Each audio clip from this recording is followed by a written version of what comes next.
Entonces, el tema que vamos a abordar el día de hoy es anemia en el paciente crítico.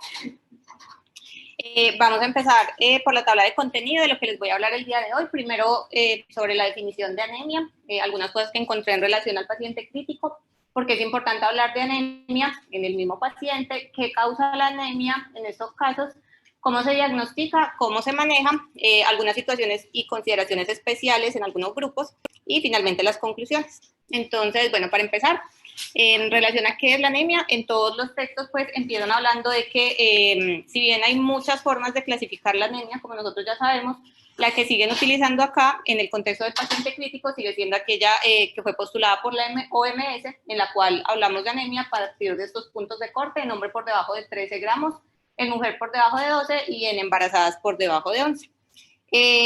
Pues ya sabemos que en teoría lo que nosotros tendríamos para tener un mejor diagnóstico pues de anemia sería utilizar desviaciones estándar de acuerdo a la población específica a la que nos estemos refiriendo, pero la mayoría de estudios y toda la investigación que se ha hecho ha sido con estos puntos de corte, entonces es a partir de esto con lo que vamos a basarnos. Ya para hacer como la clasificación en cuanto a la gravedad, no hay ninguna recomendación exacta para el paciente crítico, entonces lo que se ha hecho es tratar de extrapolar clasificaciones de otros grupos que podrían tener unas características similares por su complejidad, como por ejemplo los pacientes con cáncer, en la cual pues hacen una clasificación de acuerdo a ninguna, leve, moderada, severa y aquella que amenaza la vida. Pero pues en los estudios cuando empiezan a hablar de esto no hay diferencia en cuanto a una o a otra, sobre todo en los niveles pues más altos. Lo que sí empiezan a hablar en los textos es algo relacionado a la concentración crítica de la hemoglobina, que se refiere a la concentración por debajo de la cual el consumo de oxígeno va a depender del suministro. Y va a ser ese punto en el cual se van a agotar todos los mecanismos compensatorios y cuando hay una reducción adicional de la hemoglobina va a llevar a que haya una disminución en el suministro de oxígeno y posteriormente también en el consumo. En cuanto a esa concentración crítica, también es muy difícil de establecer en modelos vivos, por lo que se ha hecho algunos experimentos pues, con animales en los que se ha encontrado que esa concentración crítica está por debajo de 4 gramos por decilitro.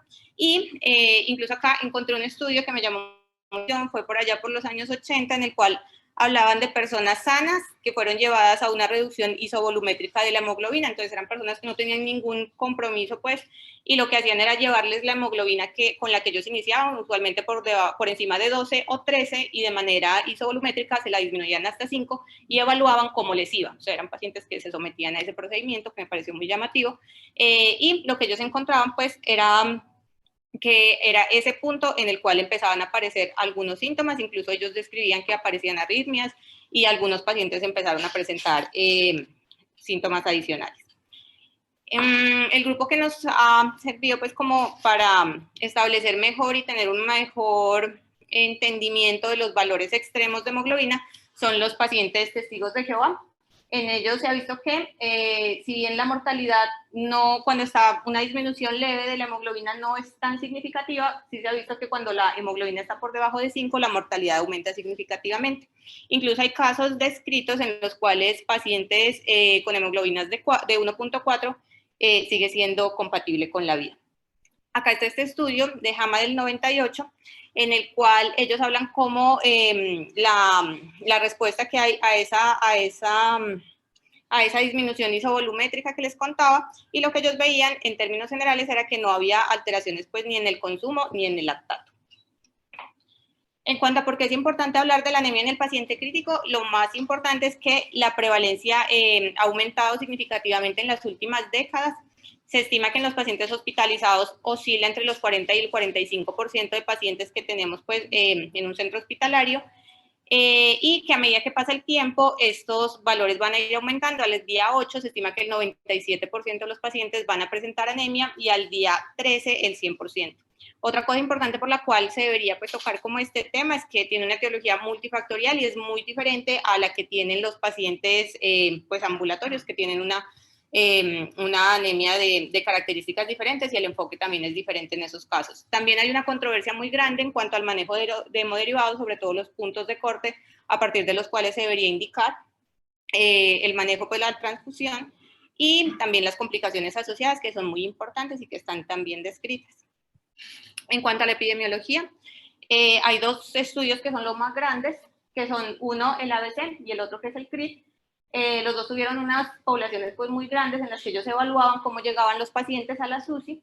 Entonces, en el ABC, lo que ellos encontraban es que la media de hemoglobina en la cual llegaban los pacientes era de 11.3, que hasta el 63% tenían una hemoglobina por debajo de 12, el 29% por debajo de 10. Acá también tuvieron resultados muy similares en el CRIT, en el que veían hemoglobinas medias de 11 y que esto también el 60% por debajo de 12. Y lo que encontraban significativamente era que, y fue algo que se correlacionó en los dos, que había una comorbilidad al ingreso del 13%, y todas las comorbilidades, como vamos a ver más adelante, pues también van a ser un factor importante al momento de tener un impacto adicional sobre esa anemia que el paciente está presentando. Ahora bien, entonces en cuanto a qué es lo que causa la anemia, pues hay muchísimas etiologías, entre esas está la anemia crónica, el paciente que ya tiene una anemia pues de manera ambulatoria e ingresa pues al servicio de la UCI. Está también ya la anemia adquirida, que es la que se produce mientras el paciente está hospitalizado, la que se relaciona con hemodilución asociada pues a la administración de líquidos y todo lo que se puede manejar pues en la UCI, en la pérdida de sangre, las muestras de sangre, las plebotomías, esto también está muy bien documentado, hemorragias por algún procedimiento o por alguna causa adicional, la reducción de la supervivencia de los glóbulos rojos, la reducción de la producción, el metabolismo anormal del hierro, las deficiencias nutricionales, la inadecuada producción de eritropoyetina y la producción anormal de glóbulos rojos. En cuanto a la hemodilución, que es como lo que suele ocurrir con mayor frecuencia, es que en estos pacientes, por ejemplo, acá lo que ellos hacen es evaluar y hacer una correlación entre los niveles de hemoglobina y los distintos niveles de si es un paciente euvolémico o si es un paciente hipovolémico. Y lo que ellos encuentran es que incluso cuando son pacientes que tienen la misma hemoglobina, esta podría verse más hemoconcentrada, entonces esto también podría darnos falsos positivos. Y cuando ya empezamos pues el rescate con fluidos, pues esto también va a terminar haciendo que se vea mucho más hemodiluida y podamos tener pues como alteraciones en ese nivel. Por acá está en relación a la flebotomía. Entonces, en este estudio del 2005, lo que ellos hicieron fue evaluar cómo les iba a los pacientes cuando les empezaban a hacer pruebas todos los días de rutina, los laboratorios que usualmente nosotros enviamos, el hemograma, los electrolitos, las pruebas renales. Cuando se hacía en un solo día, ellos veían que, y se extraía pues 10 ml de sangre por la punción, se esperaba que disminuya la hemoglobina en 0.7 gramos por litro. Y que al cabo de, por ejemplo, cuando los pacientes ya estaban al cabo de 10 días y se hacían los exámenes consecutivamente, la hemoglobina disminuía en 14 gramos por litro, pues, o 1.4 gramos por decilitro, lo cual pues también podría tener un impacto en el paciente, sobre todo en pacientes que ya vienen con un nivel de hemoglobina más bajo. En cuanto a la fisiopatología de la anemia, pues tiene características similares a la de los pacientes ambulatorios. Entonces tenemos un paciente que va a tener una anemia normovolémica. En el caso pues supuesto de que el paciente ingresara con esas características, ellos van a presentar un aumento del gasto cardíaco. Eso va a llevar a que haya una menor viscosidad de la sangre, disminuye también el hematocrito, aumenta el tono simpático y eso va a generar que aumente el retorno venoso, aumenta el volumen sistólico, mejora la contractilidad miocárdica, aumenta la frecuencia cardíaca y se produce una vasodilatación arteriolar. Con el objetivo que todo esto está enfocado para que haya una adecuada redistribución del flujo, para que haya pues una adecuada circulación hacia las coronarias, hacia el cerebro, a expensas de los lechos vasculares pues a nivel abdominal. Una vez que se produce ese gasto cardíaco, como les decía, hay una disminución de la resistencia vascular periférica total y una redistribución del flujo. En esta imagen, que pues muchos de ustedes ya la conocen, en la cual se relaciona el VO2 con el DO2, entonces tenemos que en un paciente pues normal, ambulatorio, lo que se esperaría es que la relación entre el aporte y el consumo esté en 5.1 y eso es en lo que se establece que debería estar normalmente. Una vez que el paciente empieza a tener algún tipo de consumo adicional, esta relación se va a empezar a afectar con el objetivo de mantener un adecuado consumo. Llega un punto en el cual esta relación ya algo que se denomina el DO2 crítico, en el cual ya no es posible seguir continuando Esa relación es cuando aparece, cuando esa relación está en 2:1, y ahí es cuando ya hay una dependencia del suministro de oxígeno y se activa pues el metabolismo anaeróbico, que va a llevar a su vez a que aparezca una acidosis láctica en estos pacientes. Por acá lo que mostraban era como unos ejemplos en los cuales un mismo paciente podría estar en distintos escenarios. Por ejemplo, en el C1 sería el paciente que tenga una hemorragia aguda en el cual no tiene ninguna otra, pues alguna otra noxa que esté aumentando los consumos, entonces va a ser un paciente que no se va a alterar y su relación pues se va a mantener. Pero si tenemos un paciente que adicionalmente a una pérdida aguda presenta, qué sé yo, un infarto de miocardio, un paciente séptico, esos consumos van a estar mucho más alterados, que es lo que nos desplaza la curva hacia la parte, lo que ustedes ven el C2 y el C3, ya que el consumo va a estar elevado, en este caso estaría cerca de 6 mililitros por kilo minuto. Cuando esto pasa, por ejemplo en el caso de C2, si tenemos un paciente que no es posible rehabilitarlo, pues es muy probable que se quede acá y que no logremos mover este paciente y tratar de retornarlo a la normalidad, que como les decía era 5:1. Entonces, en ese paciente, si por ejemplo consideramos administrarle hemoglobina, pues tendríamos que el paciente va a tener un mejor aporte, con lo cual la curva va a empezar a moverse y el paciente pues va a poder volver a retornar a la normalidad. Aparte de todo lo que les cuento de todas las variables hemodinámicas pues, que se ven alteradas en ellos, también la parte celular se puede ver comprometida, ya que cuando hablamos de toda la parte de la eritropoyesis, pues recordemos que el proeritroblasto es el que está influenciado directamente por la eritropoyetina, y como les mostraba, esa va a ser una de las que va a estar alterada su función. Incluso se ha visto que en aquellos pacientes en estado crítico tienen una mayor resistencia a la eritropoyetina. Entonces, toda esta cascada, pues, de aquí adelante, hasta la formación del eritrocito maduro, pues, no se va a realizar adecuadamente. Además, en los eritrocitos, ellos tienen, pues, unas características especiales en su membrana, que son las que permiten que ellos puedan tener y tomar, pues, como distintas formas al momento de pues, movilizarse por la microcirculación. Y lo que se ha visto es que cuando se trata de pacientes críticos, todas esas estructuras de la membrana se van a ver alteradas, entonces van a disminuir estos residuos de glicoforina, los cuales son los que se encargan de permitir esa movilidad y esa adaptabilidad del eritrocito para caber pues, en vasos muy pequeñitos. Y también se ha visto que se produce una alteración en la concentración del 2.3 difosfoglicerato, el cual se relaciona con la liberación de oxígeno a los tejidos. Entonces, por ejemplo, si un paciente está cursando por una acidosis, va a haber una disminución en la concentración del 2.3 difosfoglicerato, lo cual va a hacer que esa liberación de oxígeno a los tejidos también se vea comprometida. Entonces, va a empeorar un paciente que de por sí ya tiene un problema adicional, entonces el aporte de oxígeno va a estar afectado adicionalmente. Entonces, acá tenemos un efecto neto teniendo en cuenta todo lo que les acabo de mencionar. Pues vamos a ver que por todas esas variables, el aumento del gasto va a haber un aumento de la velocidad de los glóbulos rojos, por lo cual va a haber un tiempo de tránsito más lento. Eso va a hacer que la transferencia de oxígeno a los tejidos también se vea reducida. Y también pues las alteraciones en el eritrocito que les contaba, que no va a permitir que ellos lleguen y que incluso pues puede terminar afectando su vida media. En este va a caso, terminar llevando a que haya una alteración en la transferencia de oxígeno. En otros casos sí, contamos varias veces. Hasta acá pues les estaba mostrando como todos esos mecanismos compensatorios que hay, pero pues obviamente estos van a tener un límite, y si está cursando por alguna comorbilidad, pues vamos a tener que todas estas notas se van a empezar a sumar. Por ejemplo, si es un paciente con una disfunción cardíaca, pues va a estar alterado el gasto cardíaco, lo cual va a llevar a que haya un mayor consumo de ese paciente. ¿Alguien está hablando?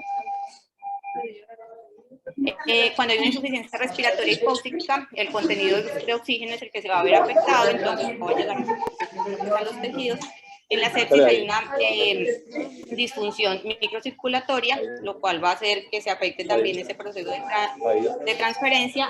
También el uso, por ejemplo, de vasoactivos que se emplean con mucha frecuencia va a interferir con la redistribución del flujo, y si adicionalmente el paciente está bajo sedación, que se va a deprimir aún más la función cardíaca, y las respuestas autonómicas que estarían activadas como mecanismo de defensa, pues no se van a presentar. En cuanto al diagnóstico de la anemia en el paciente crítico, entonces, pues acá también nos basaríamos empezando por la clínica, aunque como sabemos, pues son pacientes que muchas veces están bajo sedación o no están en condiciones para poder evaluar adecuadamente sus variables fisiológicas, entonces, pero pues está descrito también que ellos presentan los mismos síntomas que tendría un paciente ambulatorio. Y adicionalmente, pues a los estudios, como les decía, la que nos permite hacer el diagnóstico como tal está la hemoglobina, aunque hay algunos estudios en los cuales se basan solo en el hematocrito, pero pues es la hemoglobina con la cual vamos a tomar las decisiones de ahí en adelante. También en estos casos tenemos que tener en cuenta que se alteran una serie de biomarcadores adicionales, entre esos pues los niveles de hierro que van a estar disminuidos.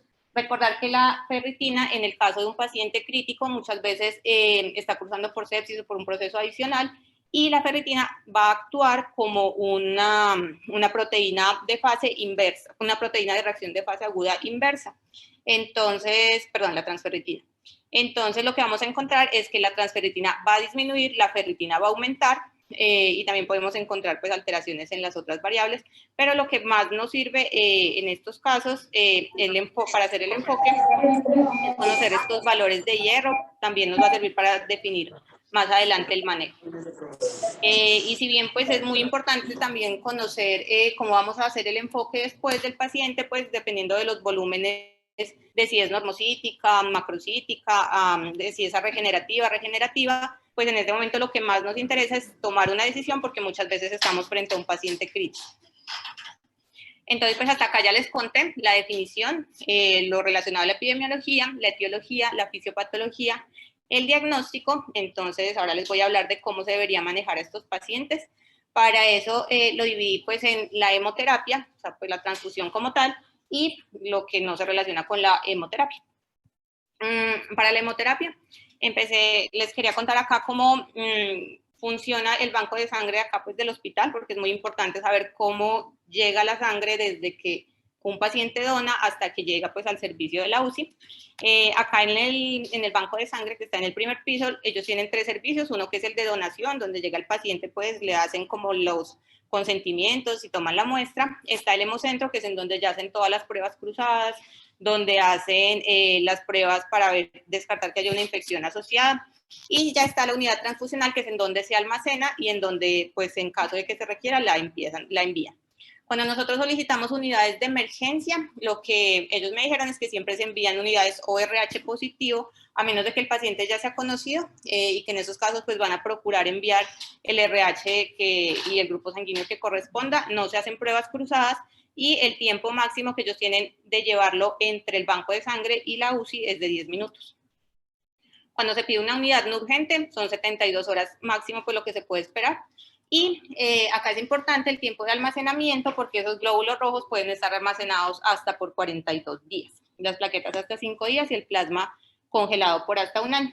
Y en caso de que nosotros decidamos pues no utilizar estos hemoderivados, se van a retornar y tenemos máximo 30 minutos para devolverlos, de lo contrario pues se va a perder esa sangre. Y acá pues ya empieza como la decisión más importante que nosotros tenemos que tomar en el paciente crítico, que es el momento en el cual tenemos que sopesar el riesgo de la transfusión y los riesgos que tenía dejar al paciente pues con una anemia, con lo que implica el bajo contenido de oxígeno. Entonces, acá ya se empieza a hablar como de pues como esta parte dicotómica entre si se trata una transfusión restrictiva o si es una transfusión liberal.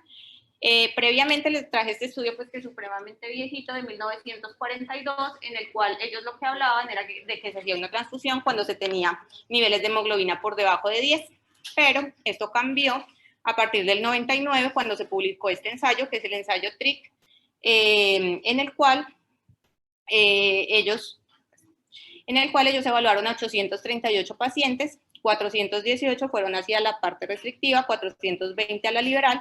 Ellos consideraban que era restrictiva cuando el umbral estaba por debajo de 7, y en ese momento era cuando los transfundían, y lo que trataban era de llevar a esos pacientes entre 7 y 9.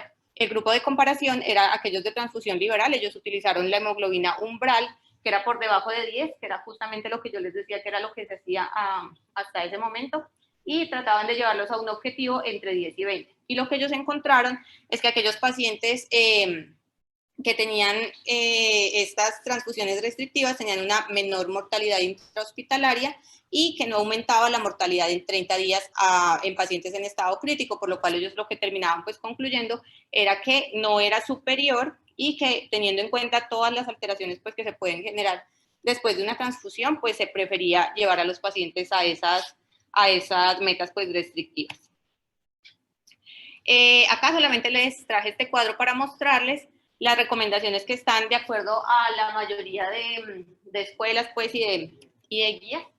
Entonces acá está pues el Colegio Americano de Patología, que hizo su publicación por allá por el 98, y la última es la de la Sociedad Europea de Anestesiología, publicada en el 2017, y como podemos ver acá, ellos utilizan ese límite umbral, también pues con una tendencia muy restrictiva, por debajo de 6, por debajo de 7, algunos pues un poco más, por debajo de 8, con el objetivo, y esas son como las recomendaciones que ellos hacen, y acá ellos ponen como la recomendación del grupo que más se beneficiaría de esas condiciones. Pero pues eso es como las recomendaciones que se han hecho, pero cuando uno ya pasa a ver en la vida real qué es lo que pasa, acá vemos en estos estudios que se hicieron que utilizaban como puntos de corte de transfusión. En varios de estos, pues ustedes pueden ver que son estudios de tamaños significativos, estudios multicéntricos, en los cuales utilizaban medias de incluso 8.4, 8.6, que está en contra de la evidencia, a pesar de que eran estudios que se habían publicado muchísimo tiempo después del ensayo TRIC, que fue el que les conté. Entonces, en este punto, pues ya es importante empezar a preguntarnos cuáles son los beneficios de la transfusión y cuáles son los riesgos que esta conlleva. Con los beneficios, pues sabemos que nos va a mejorar el contenido de oxígeno, restaura la viscosidad de la sangre, la transfusión no aumenta el consumo, a menos que los aportes estén también severamente disminuidos, y no se sabe exactamente si tiene un impacto en la respuesta adaptativa a la anemia en el estado crítico. Mientras que los riesgos, por otro lado, están, como ya sabemos, las complicaciones infecciosas, aunque esto cada vez es menos frecuente, porque todas estas unidades que llegan pues hasta el paciente que nosotros vamos a transfundir, muchas veces pues ya han pasado por todas esas pruebas y se ha descartado que haya alguna infección asociada. Y están, por otro lado, los riesgos graves no infecciosos de la transfusión, entre esa la presencia de contaminantes, las alteraciones de los glóbulos rojos por almacenamiento. Y en cuanto a eso, como les decía, los glóbulos rojos aquí en el hospital se almacenan hasta por 42 días. Y lo que ellos nos dicen es que la idea y la mejor evidencia es que los glóbulos rojos estén frescos, que ojalá utilizáramos glóbulos rojos que estuvieran por debajo de 10 días para nuestros pacientes, con el objetivo de evitar que aparezca como todas esas alteraciones que aparecen en los glóbulos rojos que ya están pues almacenados por mucho tiempo. Y la más importante de estas es la aloinmunización.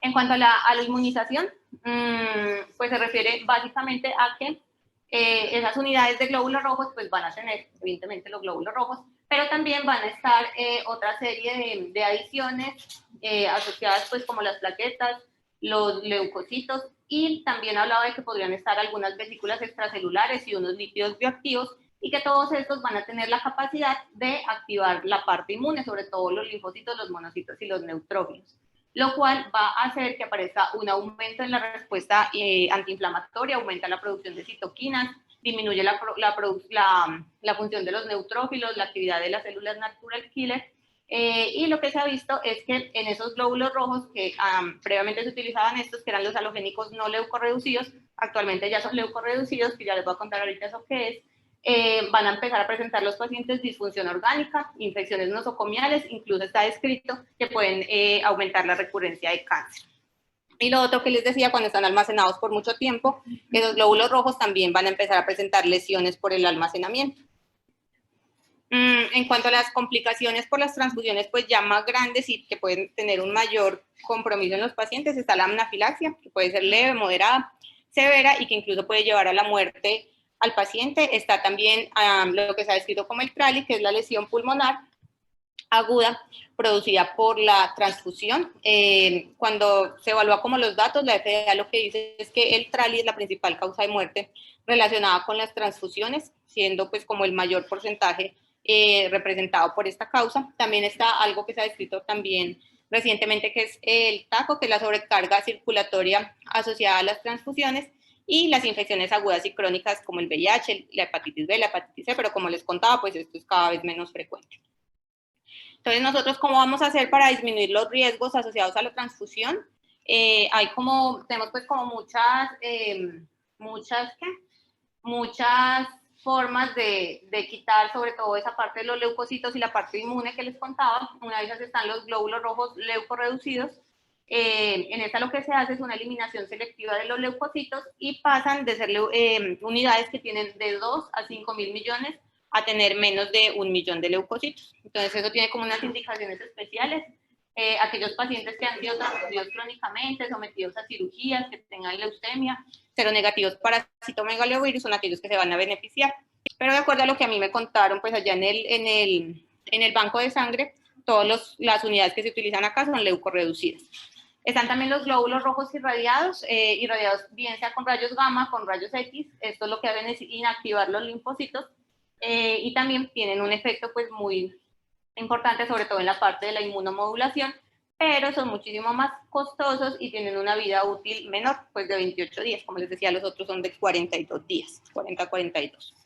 En estos casos, los que se van a ver beneficiados y las indicaciones van a ser para neonatos prematuros, inmunodeficiencia congénita, linfomas y receptores de trasplante de células madre hematopoyéticas. Y están los glóbulos rojos lavados, los cuales pues tal cual se hace un proceso de lavado para eliminar el plasma residual. Estos van a tener una vida útil muy corta, de 4 horas cuando están por fuera del almacenamiento pues de la nevera, y una vida útil de 24 horas cuando están a 1 grado centígrado, pues cuando están almacenados adecuadamente. Estos se van a utilizar en aquellos pacientes que ya tengan un antecedente de haber presentado una reacción alérgica grave, o cuando hay una deficiencia de inmunoglobulina A, o cuando hay riesgo de hiperpotasemia. Y por acá están también algo que es hacia dónde van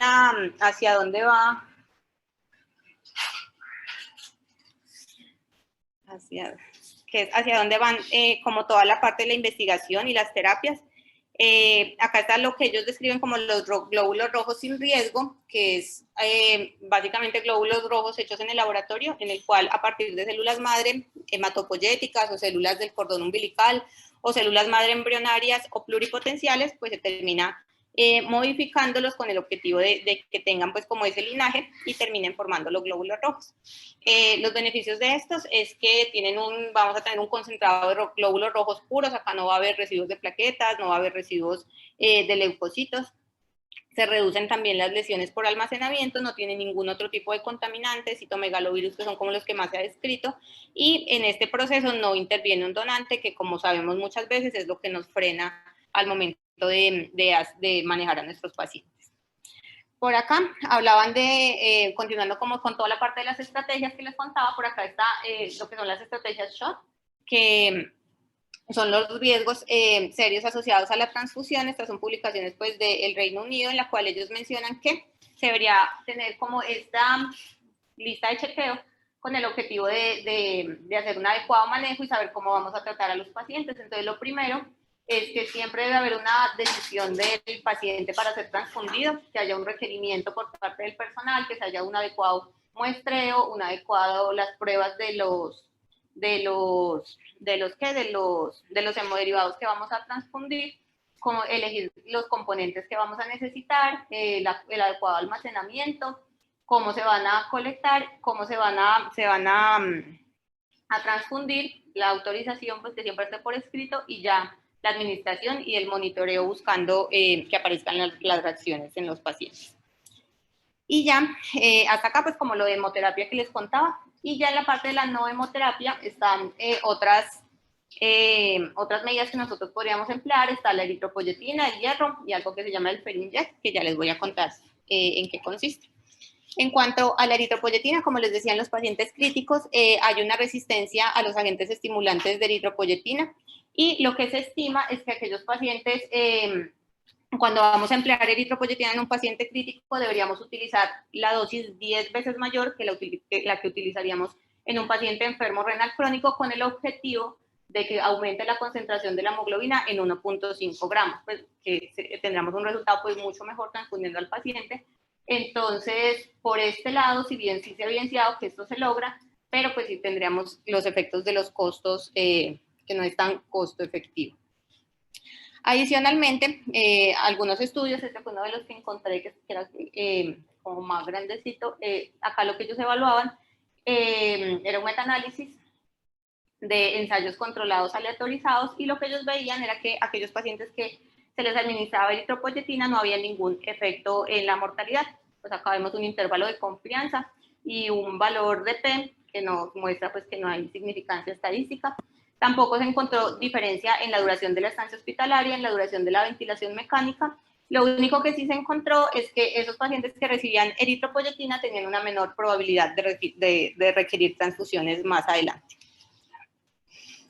Acá está otro estudio en cuanto a otro ensayo pues controlado aleatorizado. Entonces acá ellos lo que hacían era comparar a dos grupos de pacientes, aquellos que recibían dosis de 300 microgramos y otros que microgramos por kilo día por 5 días y otros que recibían dosis muchísimo más grandes de 40.000 unidades semanales por 4 semanas. Y lo que ellos veían es que cuando se utilizaba estas dosis pues un poco más pequeñas y más constantes, lo que se terminaba era teniendo un impacto en el hematocrito, mientras que cuando se utilizaba estas pues macrodosis, lo que se tenía era un aumento en la concentración de hemoglobina.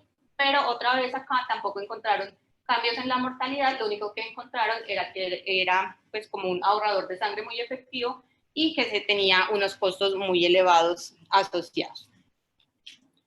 En cuanto al hierro, también pues hay como muchos estudios en relación a esto. Lo primero fue publicado por allá por el 99, en el cual ellos empezaban, en el cual ellos partían de que hay pues la plausibilidad biológica de que el hierro podría comportarse como un factor de crecimiento para las bacterias y que podría generar ciertos mecanismos de defensa en el huésped. Entonces lo que ellos veían era que en este caso, en este estudio, lo que encontraron es que cuando se les administraba hierro había una potencia pues, de crecimiento bacteriano y mayor riesgo de infección en esos pacientes. Por acá se hace otra revisión sistemática y un metaanálisis en el que ellos lo que encontraron era que cuando se empleaba hierro era efectivamente eficaz para aumentar las concentraciones de hemoglobina, pero a costa de un mayor riesgo de infecciones por todas las causas. Y por acá este otro que también es pues como que lo referenciaban mucho en casi todos los textos, el Ironman, que es un ensayo multicéntrico, aleatorizado, doble ciego, perdón, no es doble ciego, solo un ciego, el cual acá lo que ellos evaluaban es que cuando se empleaba el hierro intravenoso, había una mayor concentración de hemoglobina, pero no reducía las unidades transfundidas y tampoco había una diferencia en la infección ni en la mortalidad. Entonces acá otra vez como que se queda en la duda de si efectivamente aumenta las infecciones o si no. Entonces esa es como la discusión que hacen en relación al hierro. Y está por otro lado algo que fue más reciente, que es el Ferinject, que es la carboximaltosa férrica. Esta es una solución coloidal de nanopartículas que tiene un bajo contenido de hierro lábil y que por lo tanto pues se tolera muchísimo mejor, se administra como infusión de dosis alta, única, en 15 minutos y es mucho mejor tolerado que cuando se utiliza otras formas de hierro. Entonces la forma en la que se administra es endovenoso, se tiene una presentación pues la que les pongo acá, 50 miligramos por ml, se administra, se llevan 10 cc a, perdón, 500 miligramos, se llevan a 100 cc, y se les va a administrar al paciente 1 gramo en infusión lenta. En cuanto a esta parte que les cuento como ya del hierro como tal, encontré esta publicación que me pareció como interesante, en la cual ellos hablan de que no solamente se debería evaluar la hemoglobina cuando ya estamos pensando en utilizar hierro, sino que también deberíamos evaluar la ferritina, la saturación de transferrina y que eso nos podría ayudar a tomar la decisión de qué vamos a hacer. Entonces, si la ferritina está por encima de 100, la saturación de transferrina está normal por encima de 20, entonces, pues, obviamente no habrá necesidad de suplementarlo, pero si ya hay una afectación de la saturación de la transferina y la anemia es severa, podríamos considerar utilizar hierro intravenoso, mientras que si no es severa, incluso podríamos utilizar hierro oral, siempre y cuando pues, el paciente y sus condiciones lo permitan. Y que cuando ya la ferritina está muy elevada, está por entre 300 y 800 y la saturación de transferina está muy baja, pues también lo mismo, definitivamente pues el suplemento oral en esos casos pues no va a ser suficiente para lograr tener unas adecuadas reservas posteriores y que en esos casos estaría indicado el hierro intravenoso. Bueno, entonces hay algunas situaciones especiales que es importante tener en cuenta y que nos enfrentamos con mucha frecuencia cuando estamos en la UCI. Una de esas es aquellos individuos que no aceptan transfusiones, pues partimos de que se trata de un dilema y un desafío tanto ético como legal como médico. Y lo que se ha visto es que esos pacientes pues tienen una mortalidad mucho más elevada y que eso se ha relacionado con niveles de hemoglobina, pero que incluso, como les contaba, hay reportes de pacientes que llegan con hemoglobinas de 1.6, 1.7 y que siguen pues vivos, compatible con la vida. Pero acá lo que encontraban es que el 54% de los pacientes que tenían una hemoglobina entre 2, 1 y 3 se morían, mientras que aquellos que tenían una hemoglobina por debajo de 2, el 100% fallecía. Y que si además eran pacientes con alguna enfermedad cardiovascular, pues estos riesgos se multiplicaban mucho más. Entonces, pues recordemos que en ellos, por sus creencias religiosas y todo lo demás, ellos no permiten que se les administre sangre, entonces en ellos lo que se propone es una atención médica sin sangre. Acá les puse solamente estos cuadritos para mostrarles qué son las cosas que ellos sí aceptan, las cosas que a veces aceptan y lo que definitivamente ellos nunca aceptan. Pues acá vemos que ellos aceptan como muchísimos procedimientos hemostáticos, anestesia, ácido tranexámico, estrógenos conjugados, factores recombinantes, desmopresina. También eritropoyetina, ellos también pues como que sí la aceptan pues en sus creencias. Y aquellos que a veces como que sí lo aceptan o no, está la hemodiálisis, la féresis, el bypass cardiopulmonar, la oxigenación por membrana extracorpórea, la albúmina, los crioprecipitados, pero esto es muy variable y va a depender pues de qué tan extremo puede ser como su creencia y qué tanto acepten pues como estas terapias. Y lo que definitivamente ellos no aceptan son aquellos productos sanguíneos halogénicos, entre esos pues la sangre completa, los glóbulos rojos, las plaquetas, los leucocitos y el plasma fresco congelado. Entonces, en esos pacientes que no aceptan transfusión, pues obviamente les tenemos que ofrecer algún tipo de manejo. Entonces, lo que ellos recomiendan es que a ellos se los debe optimizar, pero pues esto es como una recomendación que se debería hacer en términos generales con cualquier paciente. Buscar qué es lo que lo está haciendo sangrar, buscar por imágenes, por endoscopia, por cirugía, qué parte es la que ellos están sangrando. Considerar si el paciente requiera pues alguna terapia adicional, torniquetes arteriales, pues hemodilución hipervolémica aguda, que es algo que se suele hacer en algunos centros. Corregir la coagulopatía, mejorar pues la hemostasia, utilizar derivados para eso, vitamina K, ácido tranexámico, factores recombinantes y pues ya mejorar la parte de la producción de células rojas, eso lo haríamos con hierro, con folato, con cianocobalamina y pues considerar la eritropoyetina en caso de que esté disponible en el paciente.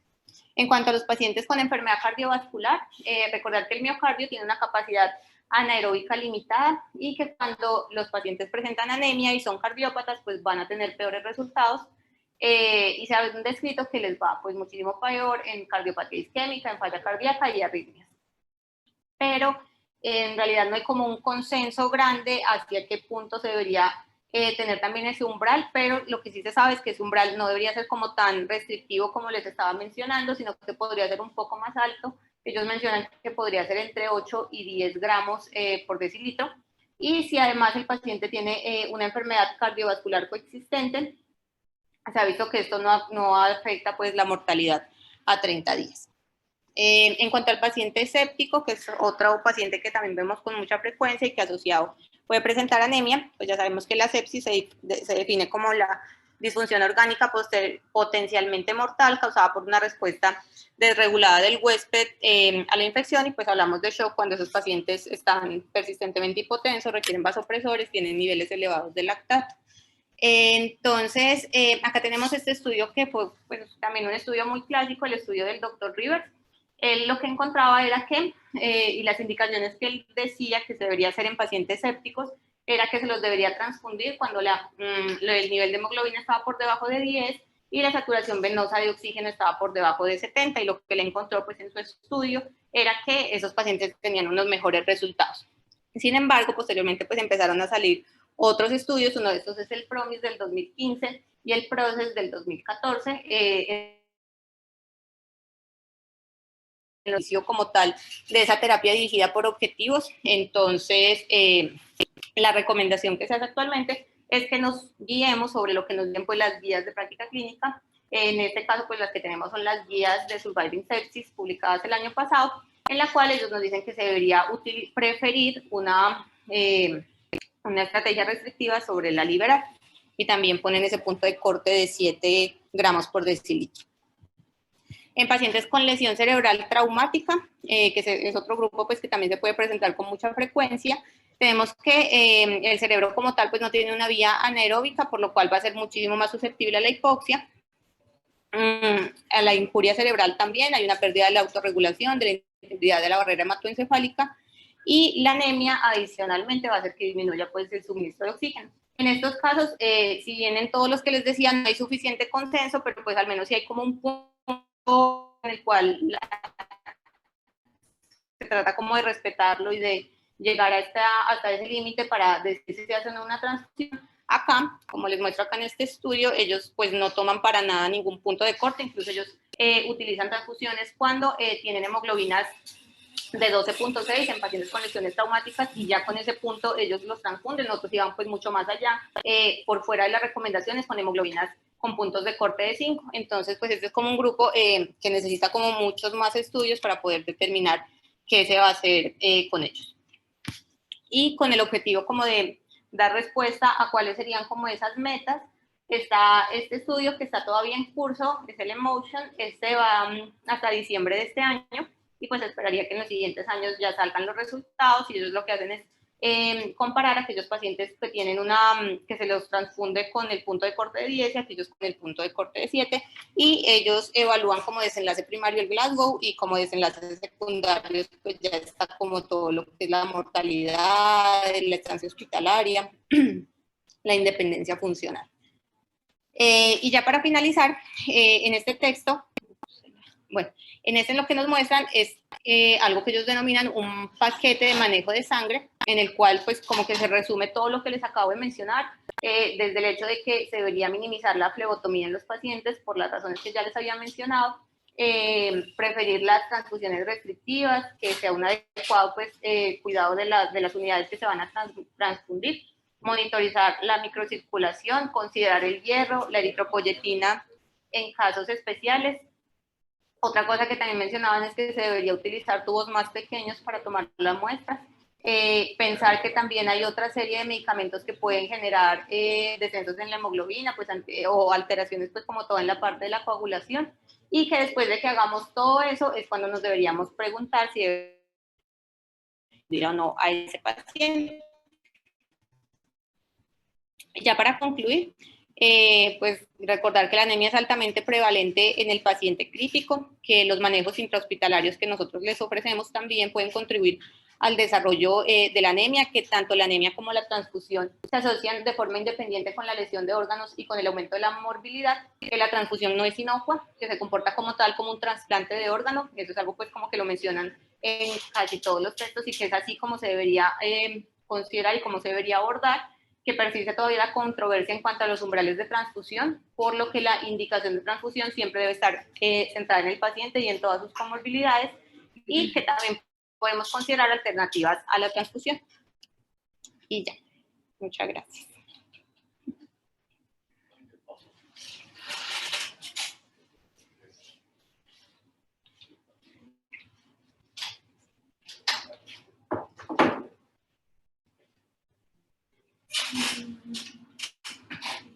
Bueno, gracias por tu presentación. Vamos a la sesión de comentarios. Doctor Orrego. Gracias, Paula. Muy bien, muy completa la revisión. La idea de cuando se asignó el tema era tratar de que todo el mundo llegara no a unas conclusiones, sino a tener algunos factores para tomar decisiones con respecto a lo que se debe hacer, al deber ser de un paciente que necesita o no necesita una transfusión en un momento dado. Como Paula bien lo dijo, no hay números exactos, esto depende del momento fisiopatológico del paciente, depende de las comorbilidades y del paciente en sí, y toca que tomar una decisión en cuanto a ese tema de manera personal. La idea de la revisión era tocar los temas o los puntos más álgicos y que todos los días vemos en la unidad, como son los pacientes coronarios, los pacientes sépticos, los pacientes con sangrados activos, los pacientes con traumas cerebrales y aquellos pacientes que rehúsan pues, el uso de la transfusión como una alternativa terapéutica. Los estudios pues, son limitados en términos generales porque pues, estudios directos con respecto a pacientes que pueden llegarse a morir durante el estudio, pues desde el punto de vista ético no son ideales, no es el deber ser, y no se pueden extrapolar los estudios adicionales de animales totalmente a la fisiología humana. Esperamos que esto les haya interesado, les haya quedado claro. Queríamos que conocieran más o menos algo con respecto al banco de sangre, porque muchas veces pedimos los glóbulos rojos y ni siquiera sabemos qué nos están mandando. Ni siquiera sabemos a veces qué glóbulos rojos debemos de pedir. Pedimos glóbulos rojos y no sabemos si se los vamos a poner a un paciente con un linfoma, o a un paciente con un evento coronario, o a un paciente con un choque séptico, o a un paciente que tenga una comorbilidad que tenemos que saber exactamente cómo tratar. Si tienen alguna duda, alguna pregunta, Paula nos puede ayudar. Lo que necesiten, con mucho gusto. Preguntas del auditorio y de los participantes. ¿Usted tiene una pregunta, doctor Hoyos? ¿Qué va a preguntar?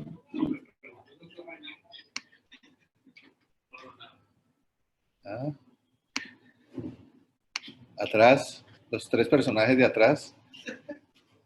¿Preguntas?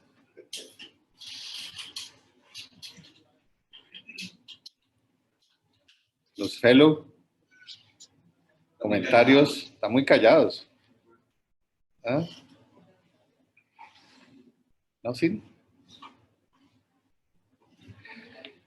Dentro del, tú más o menos lo comentaste, ¿no? Dentro del manejo de la anemia crítica, nos vemos enfrentados al paciente en el perioperatorio de cirugía compleja, ¿no?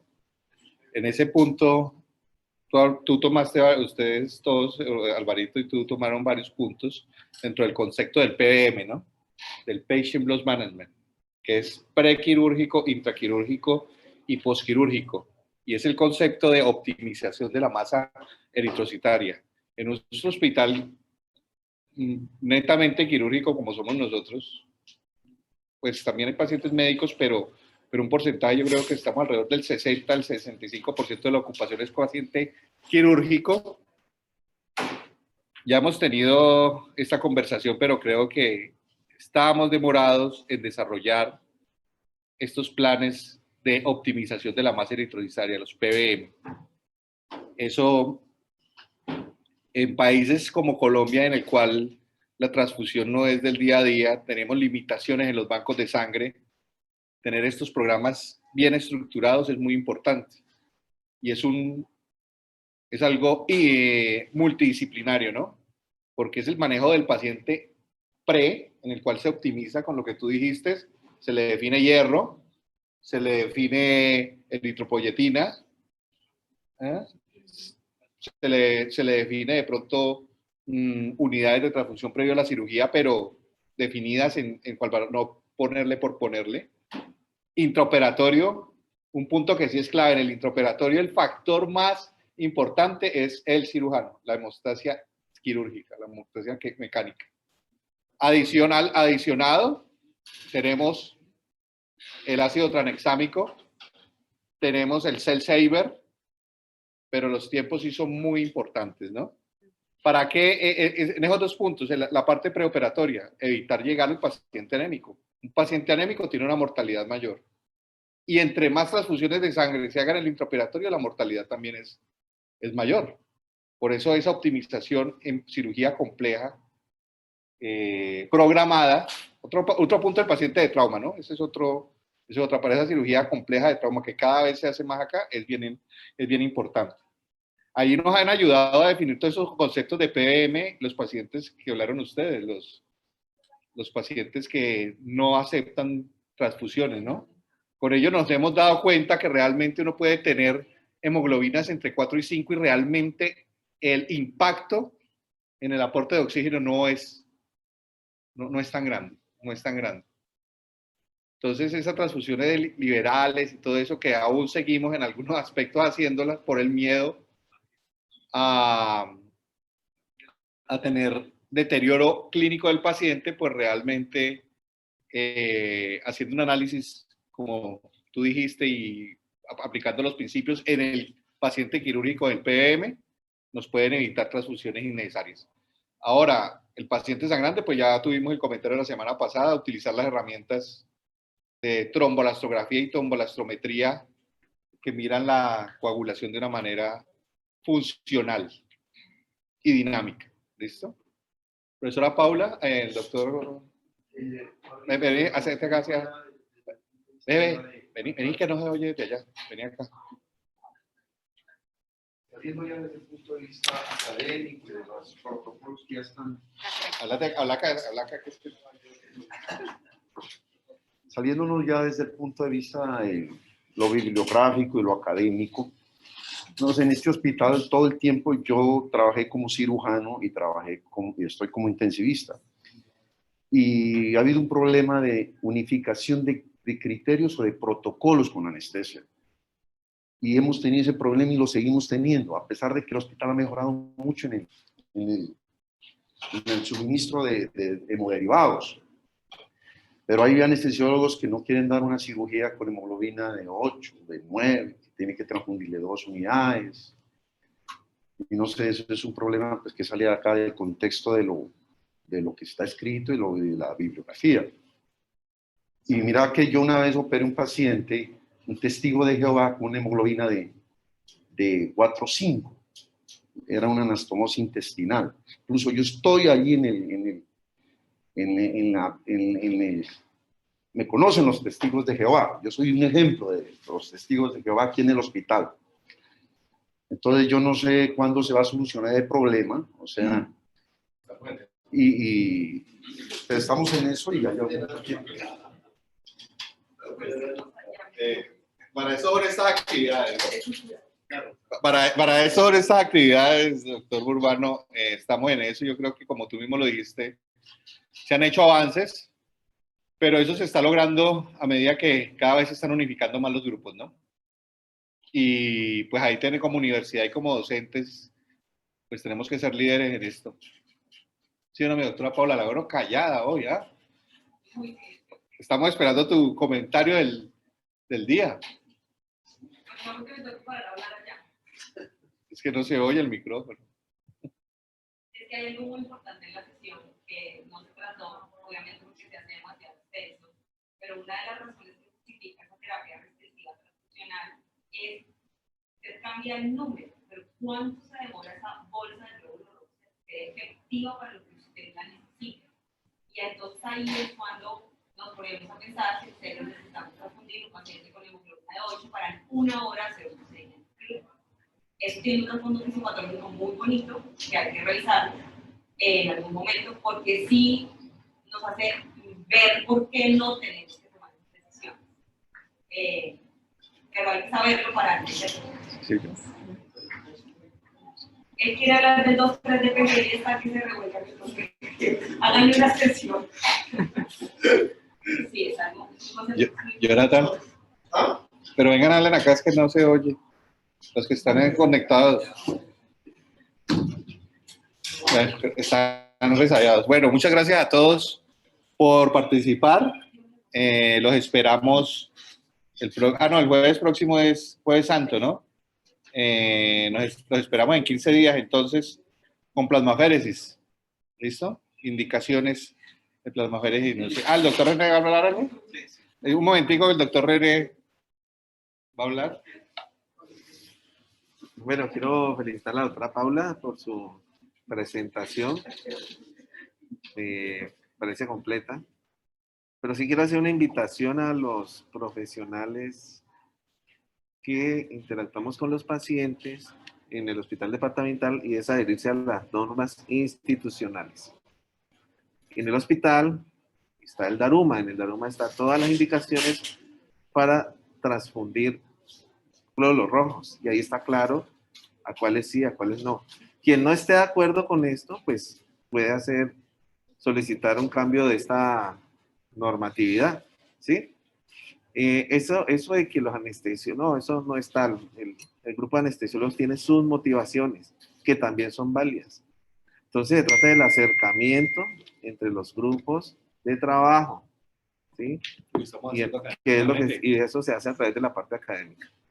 Sí, porque no nos podemos poner en el cuento de que este sí, que el otro no. No, este es un hospital universitario y lo importante es que nuestros residentes tengan esos conceptos claros y que los profesionales que trabajan aquí deben de seguir la norma institucional.